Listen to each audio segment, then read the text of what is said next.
These upcoming property questions cover competing claims. Okay, let's get started. Question 1. What is adverse possession? Adverse possession is the method of acquiring title to another's land by hostile, continuous possession for a period of time. Question 2. What are the elements of adverse possession?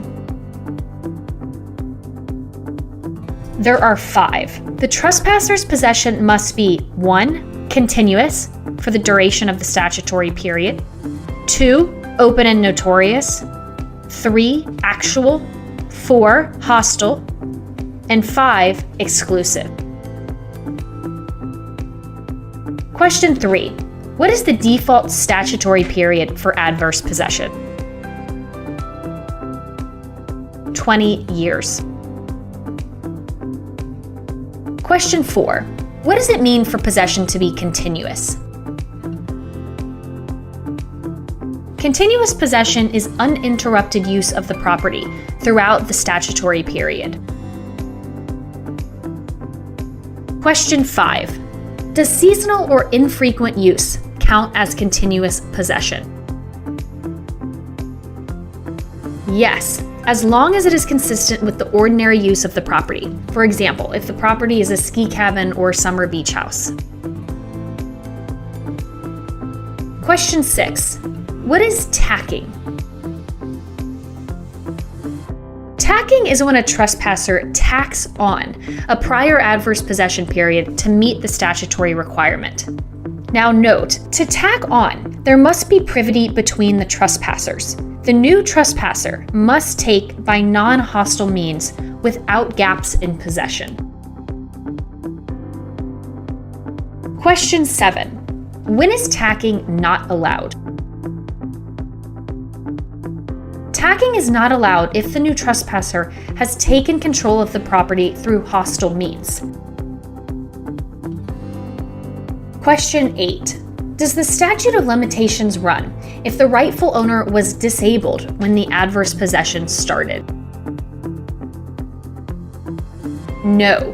The statute of limitations will toll or pause if the rightful owner was disabled, for example, they are a minor, incarcerated, or mentally incompetent, for example, when the adverse possession started.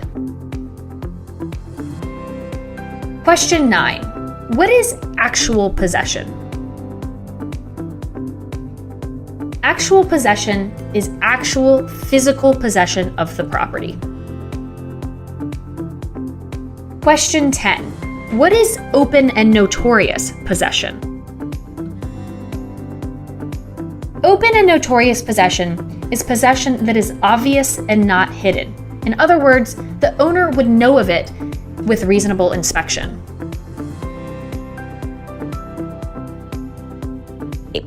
These upcoming property questions cover landlord-tenant law. Okay, let's get started. Question 1. What is a leasehold estate, and what are the 4 types of leasehold estates? A leasehold estate is an estate created and governed by a lease between the parties. The 4 types are a tenancy for years, periodic tenancy, tenancy at will, and lastly, a tenancy at sufferance. Question 2. What is a tenancy for years? A tenancy for years can also be called a term for years, a fixed-term tenancy, or an estate for years. Question 3. When is a tenancy for years required to be in writing? If the lease is longer than 1 year, then it must be in writing to satisfy the statute of frauds. Question 4. When does a tenancy for years terminate? A tenancy for years terminates automatically at the end of the fixed period or end date. Question 5. What is a periodic tenancy? A periodic tenancy is one that automatically renews at the end of the period with no set end date, for example, a month-to-month lease. Okay, question 6. How is a periodic tenancy created? There are 3 ways to create a periodic tenancy. The first is by express agreement. The second is by implication. So for example, if there's no explicit end date in the agreement, then it's implied that you have a periodic tenancy. And the third is by operation of law. For example, if you have a holdover tenant or if you have an invalid lease, then you will have a periodic tenancy. Question 7. What is a holdover tenant? Holdover tenant is someone who overstays their lease without the landlord's consent. Holdover tenants can also be called a tenant at sufferance. Question 8. What actions can a landlord take if they have a holdover tenant? If the landlord has a holdover tenant, they generally have 2 options. They can first refuse to accept payment from the holdover tenant, at which point the tenant will become a tenant in sufferance, and then the landlord can evict them. Or you can bind the tenant to a periodic tenancy by either accepting the rent or giving notice to the holdover tenant. Question 9. What is the effect if a landlord accepts rent from a holdover tenant? If the landlord accepts rent from a holdover tenant, then a periodic tenancy is created for that payment period. Question 10. Can the landlord raise the rent for a holdover tenant in a periodic tenancy? Yes, the landlord can raise the rent for a holdover tenant as long as the landlord gave notice to the tenant before the original lease expired.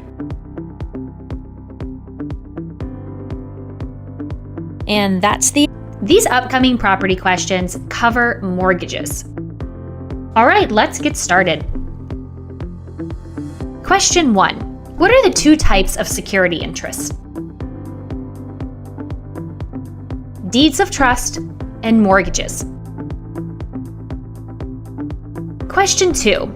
What is a deed of trust?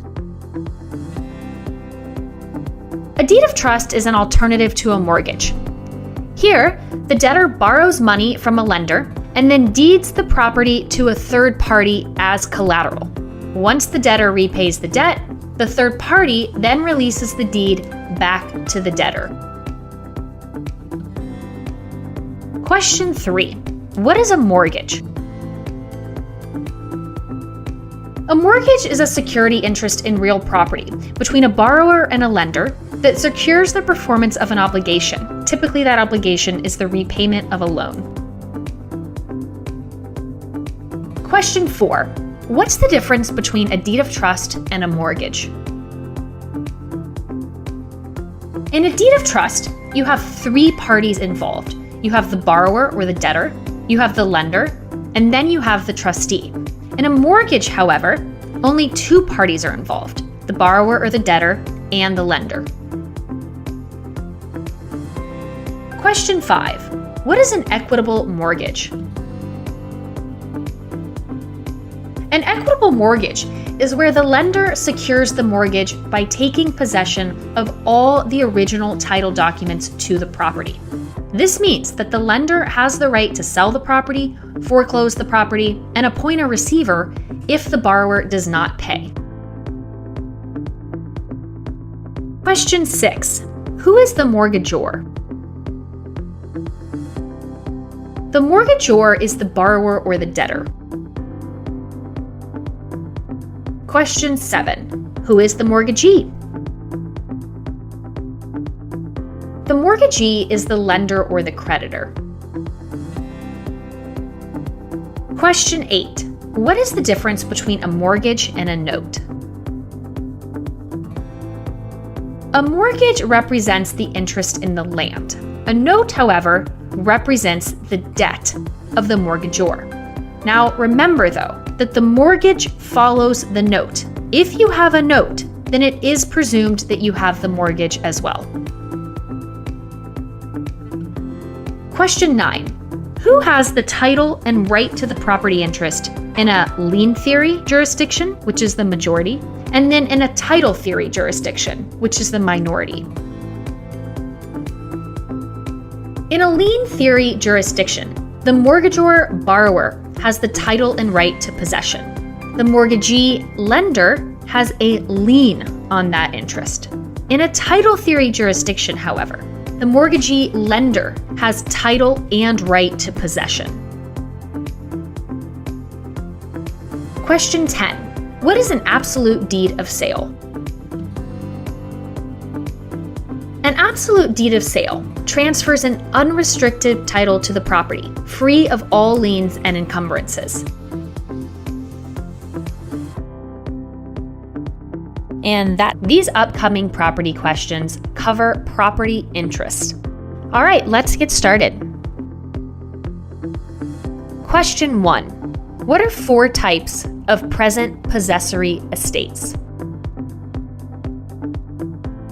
The 4 types of present possessory estates are: first, the fee simple absolute; second, defeasible estates, which include fee simple determinables, fee simple subject to condition subsequent, and a fee simple subject to executory limitation.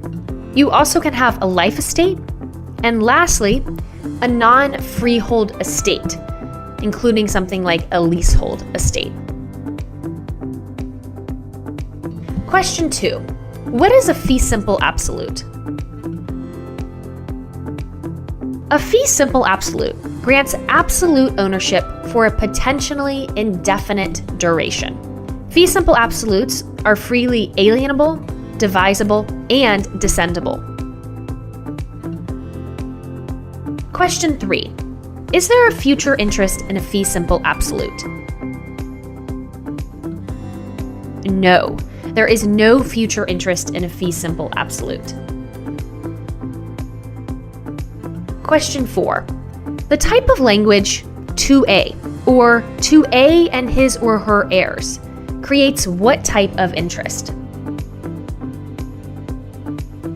This type of language creates a fee simple absolute.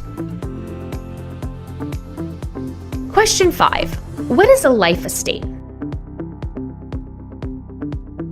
A life estate is an interest that lasts for the duration of the grantee's life. The grantee is then called the life tenant.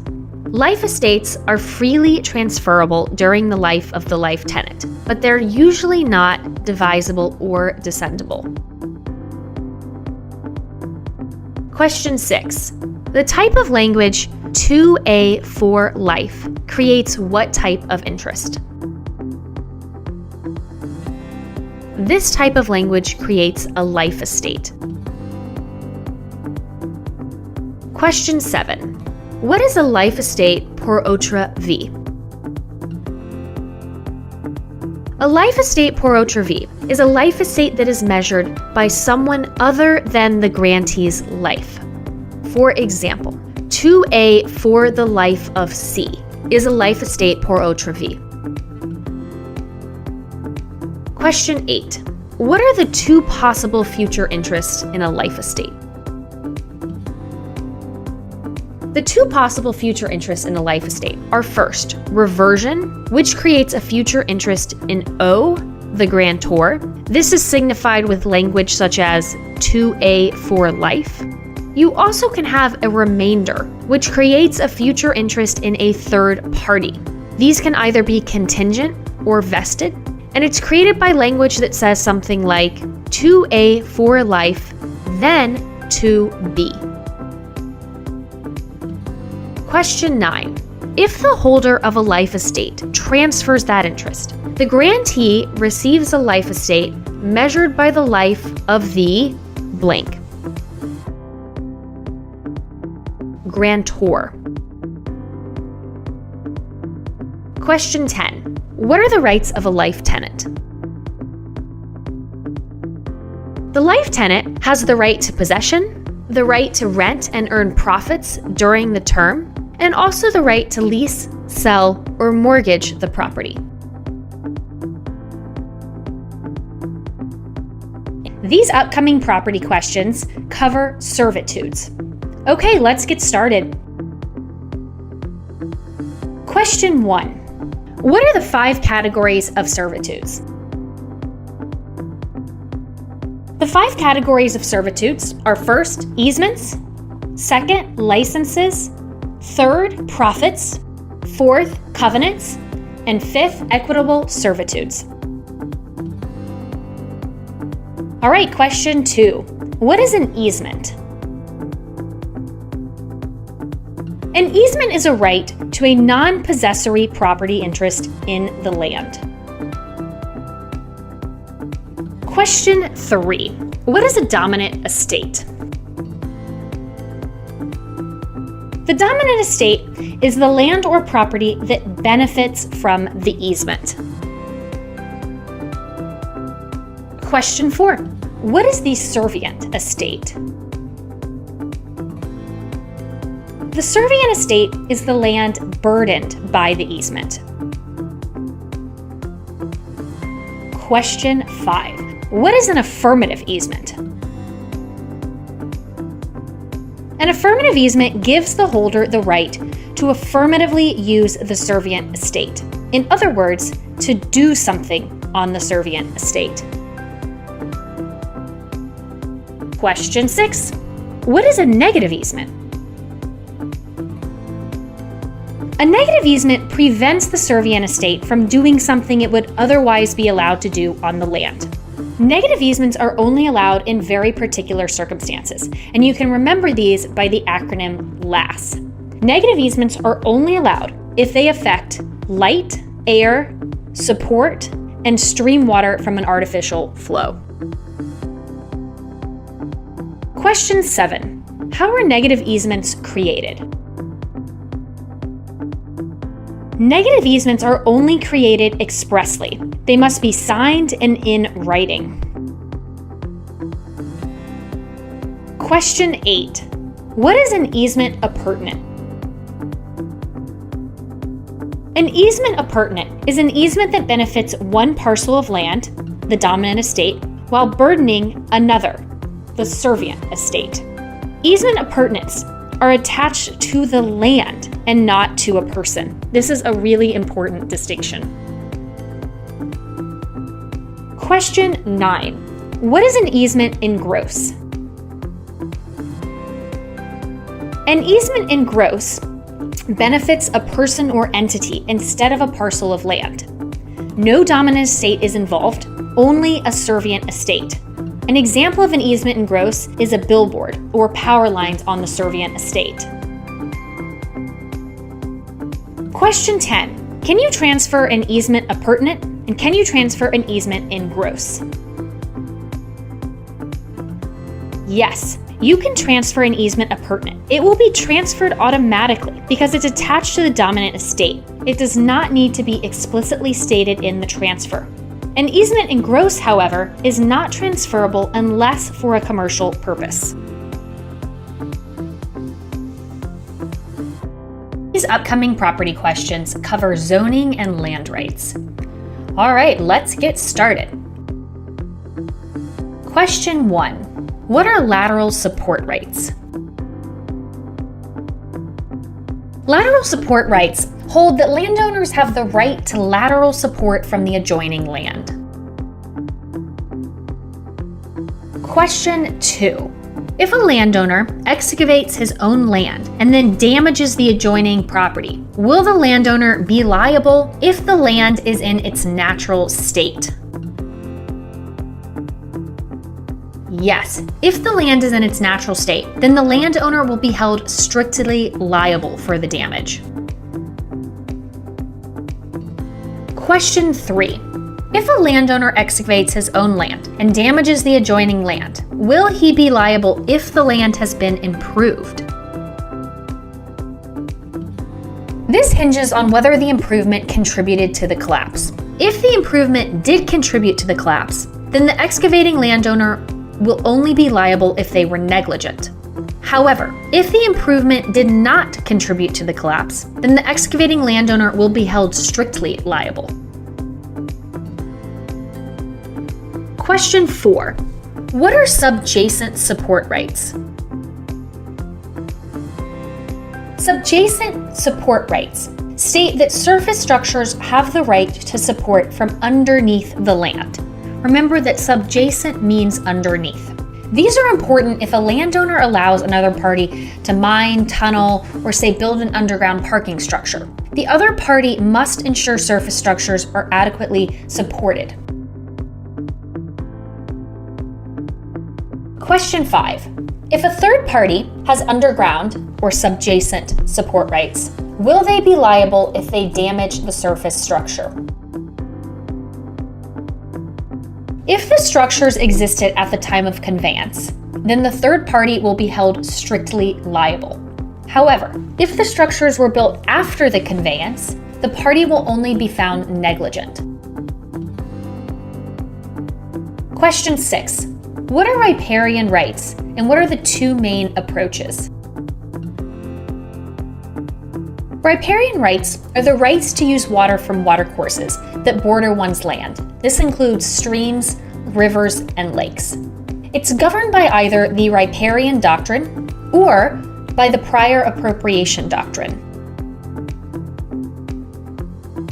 Question 7. What is the riparian doctrine view of water rights? The riparian doctrine holds that water belongs to those who own the land bordering the watercourse. This doctrine adopts the reasonable use standard. Riparians have the right to reasonable use of the water, and they cannot unreasonably interfere with another's riparian rights. In this doctrine, natural use trumps artificial use. Question 8. What is the prior appropriation doctrine? The prior appropriation doctrine holds that the first person to make beneficial or productive use of the water has the legal right to continue using it. For example, using water for crops. Note again that natural use trumps artificial use. Question 9. What are the rights for groundwater? Surface owners can make reasonable use of the groundwater. These are also called correlative rights. Question 10. What are surface water rights, and what are the three governing approaches to surface water? Surface water rights are rights to water that is either from rain, springs, or melted snow that is not part of a waterway. The three governing approaches are first, the common enemy doctrine, which holds that the owner can make changes to combat flow or drainage, but they will be liable for negligence if they damage another's land. The second approach is the natural flow theory, which states that an owner cannot make changes to combat flow. And lastly, we have the reasonable use theory, which holds that an owner can make reasonable changes to combat flow, but this balances the harm versus utility of that change.